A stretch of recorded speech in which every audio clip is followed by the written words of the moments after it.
Next, ada formulir isian. Formulir isian, ada yang kebayang formulir isian seperti apa?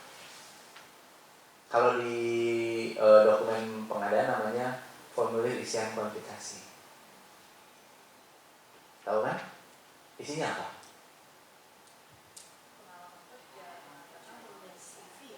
Ya, semacam begitu. Jadi, data umum perusahaan.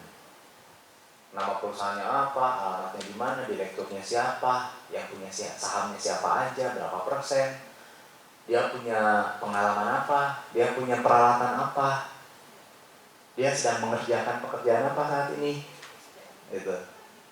Ya, dan lain sebagainya.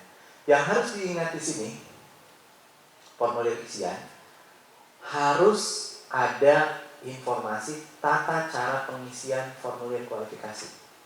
Takutnya nanti Bapak Ibu ditanya waktu assessment. Formulir isian kualifikasi itu nggak bisa hanya formulirnya doang, harus ada tata cara pengisiannya. Ada pernah lihat formulir isian kualifikasi dari dokumen pengadaan? Biasanya suka ada dalam kurung kotak itu, apa sih namanya, kurung kotak, kurung siku yang dimiringin ininya, di etalase hurufnya. Jadi nanti kalau udah kita ngisi bener itu dihapus tuh, tulisan-tulisan itu dihapus. Kayak di dalam draft kontrak juga sudah ada yang dimiring-miringin. Ya. Misalkan perusahaan, nama titik 2. Nah di dalam kurungnya tuh diisi dengan nama perusahaan, kan gitu. Kemudian direktur, nama diisi dengan nama direktur, alamat diisi dengan alamat rumah direktur misalkan, atau diisi dengan alamat perusahaan, itu kan ada dalam kurungnya. Nah itu tata cara pengisian formulir isian kualifikasi, itu harus ada.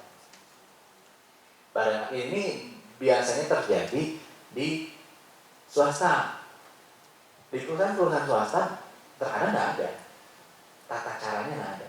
Nah itu harus ada. Informasi kepada penawar, ya informasi umum, persyaratan penawaran. Persyaratan penawaran sebetulnya kalau sekarang lebih ini ya, lebih terstandarisasi dan sudah elektronik juga. Kayak ini contoh, masa berlaku penawaran. Kalau dulu sering banget terjadi aborsi, pengguguran di masa berlaku penawaran karena nggak sesuai dengan masa berlaku penawaran yang disyaratkan. Kalau sekarang, ketika Pokja mensyaratkan misalkan 30 hari kalender, maka otomatis di surat penawaran juga muncul 30 hari, kan itu nggak usah diubah-ubah lagi, nggak usah diisi apa-apa lagi. Itu. Karena kan ya lucu juga, lucu. Masa berlaku penawaran oke, harus ada, tapi kenapa harus diisi lagi sama penyedia? Kalau sekiranya tidak sesuai, ya jangan nawar. Kayak gitu. Masa berlaku penawaran juga ditulis. Ada yang belum terlalu paham dengan masa berlaku penawaran? Sedikit penjelasan tentang masa berlaku penawaran. Contohnya adalah ketika Bapak Ibu nonton TV, di TV lokal, kemudian ada mbak-mbak yang bilang, hari Senin harga naik. Yang jualan-jualan rumah tuh. Nah itu masa berlaku penawaran. Oke, saya berani tawar pekerjaan ini sekian, tapi cuma sampai tanggal sekian aja ya. Setelah tanggal itu, ya nggak tahu. Itu masa berlaku penawaran. Mbak Feni Ros ya kalau dia yang ngomong hari Senin harga naik, silakan segera telepon kami 0809 sekian.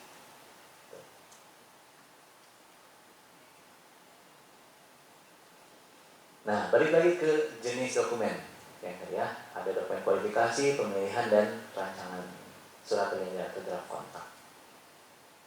Nanti untuk yang internasional gitu-gitu kita skip. Dokumen kualifikasi.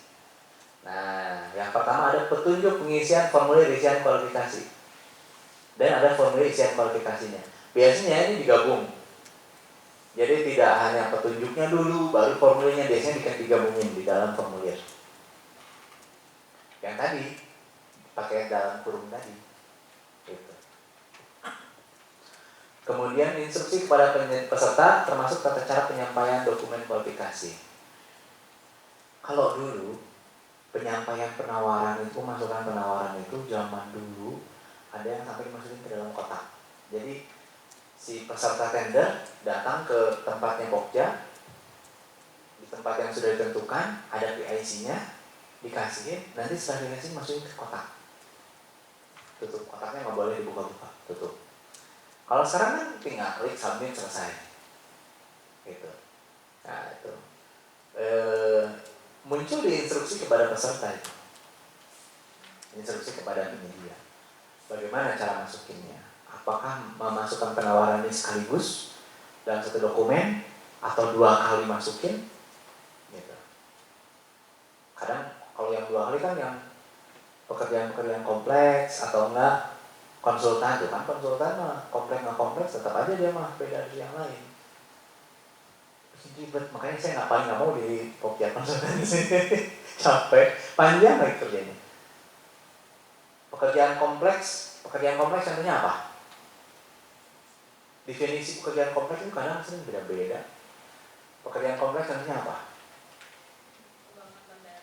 Bandara, rumah sakit, langsung ya, blok rumah sakit. Pembangunan perumahan termasuk nggak? Kan kompleks. Kompleks perumahan. Oke.